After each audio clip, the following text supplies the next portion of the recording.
Bhuti, inhlansi yothando yethulelwe uSiphethu Sihle Nonhlezulu. Isigcawu sesikhombisa.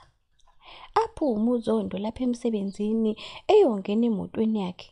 Ekhanda lakhe wayelokhu ethatha ebeka ngakho konke nje wayekuzwile namhlanje ekuseni.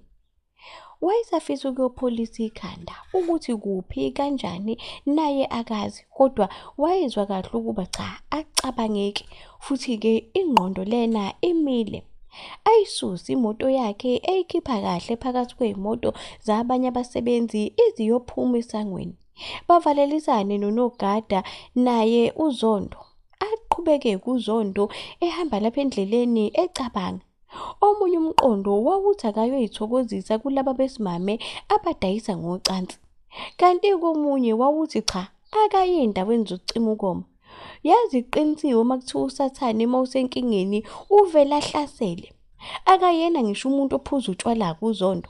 Kodwa isinqumo sokuyophuza utshwala wavele wasithatha kalula nje namhlanje. Hayi, kulungile. Ngizovela nje ngifuna indawo yocima ukoma elapha edolobheni. Angiyifuni lezi zasemalokishini. Hayi, zishibhile lezo. Futhi nje ziyashibhisana. Ngifuna indawo yomntakabani engizohlala nginethezeke ngingaziwa ngisho nanoyedwa umuntu lapho. Imoto kaZondo ichezuka ingena lapha enxanxatheleni yezitolo okwakuyilapho wayezokhipha khona imali. OZondo laba abazi ukuba endaweni zokucima ukoma selukhona olunye uhlelo lokukhokha olukhokha ngomshini lona obizwa nge-speed point. Nebala ehle lapha phambi kwemishini yemali ayikhiphe imali. Ya, cabanga ukuthi yanele. Notshwala lobo angibazi nokuthi biza kangakanani. Kodwa ngicabanga inkulungwane ezili-10 zizoba kahle. Ebuyele emotweni yakhe uZondo angene. Azulazuleke kule ndawo efuna indawo yokucima ukoma. Nebala azayithole. Lena-ke indawo yokucima ukoma esezingeni eliphezulu. Uhlobo lwezimoto lwalipake lapha ngaphandle nalo lwalikufakaza lokho. Naye uZondo angene apake yakhe. Ubona ngisho nangey'gomagoma lezi ey'gadile okuyizo igadi ukuba lapha kube nokuthula kungabikho umuntu osukela omunye. Kuyacacela nje ukuba cha kuvikelekile kule ndawo. Angene uZondo esebizwa ingoma eyayingasholo phezulu. Yayidlalela phansi. Kodwa-ke yilo uhlobo lwengoma ey'dlalwa kuzo lezi ndawo zokucima ukoma. Ingoma yamaphiyano. Aqala zindawo zonke uZondo ukuze akwazi ukubona indawo angahlala kuyo. Ngasekugcineni alibone itafula elalinginamuntu lapha enikhosombeni. Wayefuna ukuhlala yedwa ukuze ezolideka kahle itafula uye ezwe kuthiwa phela uyawacosha amaphuzu kwabesimame mawulideka itafula. Vele-ke labo bahlale bengosomathuba nje. Afike uZondo angene kuyo le ndawo. Ahlale phansi. Makhathaleni afike umsizi walapha ozomsiza. Babingelelana uZondo nalenkosazana ebukeka isencane futhi enomoya omuhle. Baba, ufisa ngikusize ngani? Unkosazana lona ebuza ngawo bela umoya wakhe omuhle. Oh, nkosazana, bengifisa nje ungisize ngokuphuza.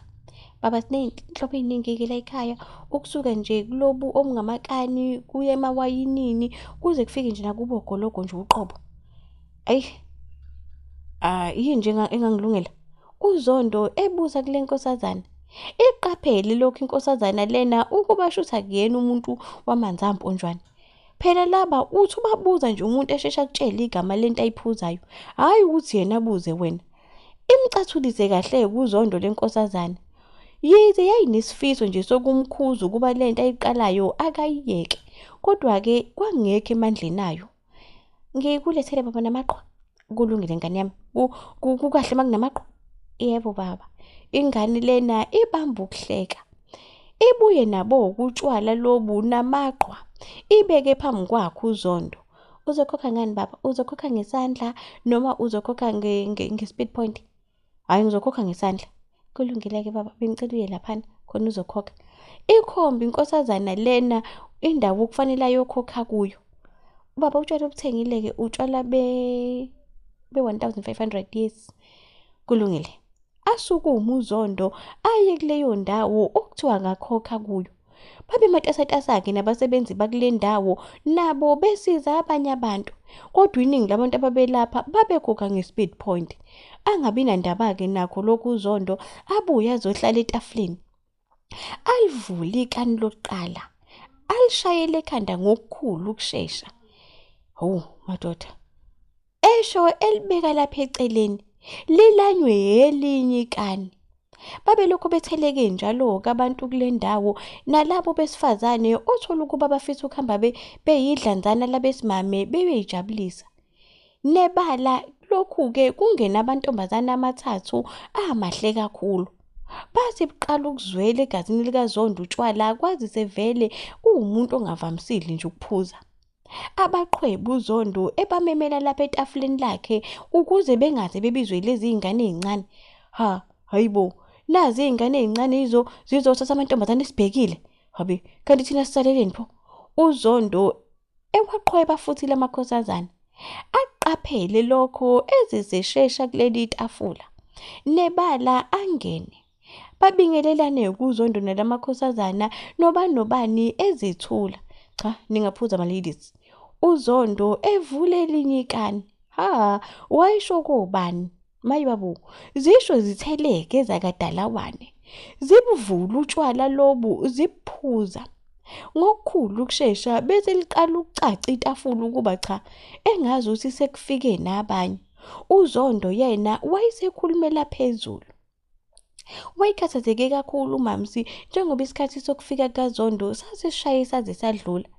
Wayesefike lo mqondo wokuba mhlawumbe ungene engozini yemoto. Kodwa-ke phela ngabe usetsheliwe nje, akwazi sengathi kudlula amahora amabili-ke kwamathathu umuntu engafikile lapha endlini. Hayi ngeke. uMamsi edonsa umakhalekhukhwini wakhe, awucofe abeke endlebeni. Lukhala ucingo likaZondo lungabanjwa muntu. Anxaphe aqale phansi.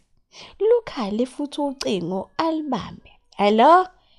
Hayibo, wePhilip kuphi? Muthi ungibuza wena nake zakho nami nginake zami. Hayibo, usuyaphuzani? Luvale kucingo. Ujwayela kabi lona. Engathatha imali yebhonus ayidla nezinye izifebe. Ngeke-ke aze kuboneke lokho. Njengamanje kufanele ngiyomfuna. Njengamanje. Hayibo, ngehlelwa yini nabantu? uMamsi edonsa umakhalekhukhwini wakhe futhi. Awucofe awubeke endlebeni. Mamsi, Bondli, ngidinga usizo lakho baba. Olwani usizo? Hayibo, akuzwa nto ongijwayela kabi. Ngicela ukutshela ukuthi kumanje nje ngathi usendaweni yokucima ukoma. Ahleke uMondli. Pho wena uxakwa yini lapho? Hayibo, udla imali yebhonus namanye amantombazane. Ngikhona lapha endlini. Ngifuna ukumkhombisa kahle ngizome ninabisa mayibuye. Ahleke kakhulu uMondli. Awuda Mamsi nawe uyagagamela indoda endala kanjeni uyishaya kanjani? weMondli, bedelile kabi lapho. Masingabayeka nje bengagijima amakhanda ethu. Yamshaya-ke mina uZondo nawe uyazi futhi. Hayi, kulungileke. Noma ngabe lipho usizo uzolidinga ngikhona nkosazana. Bese beqedile ukuyithokozisa uZakhele kanye nomalumekazi wakhe kaMadlala. Bebelele lapha phezu kombhede bebukana emehlweni ngamehlo agcwele uthando. Aphenduke kancane kaMadlala adonsa imvilophi abengene wayibeka lapha phezu kwedilowa. Ubengayinakanga uZakhele. Yazi-ke ngikuphathele indaba ezimnandi. Ngivonge nje ukuqala kakhulu Zakhele. Abantu bengasehlulela nje thina abantu abashadile.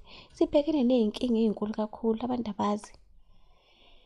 Hey, angiphathi-ke nje ukuthokoziswa. Ulula umuntu umuzwe ethi mawushadile he. Hayibo, hey abantu abazi. Yini pho lena malumekazi? Cha, ngicabanga ukuthi fanele uthi sebenzile manje uthi sisebe.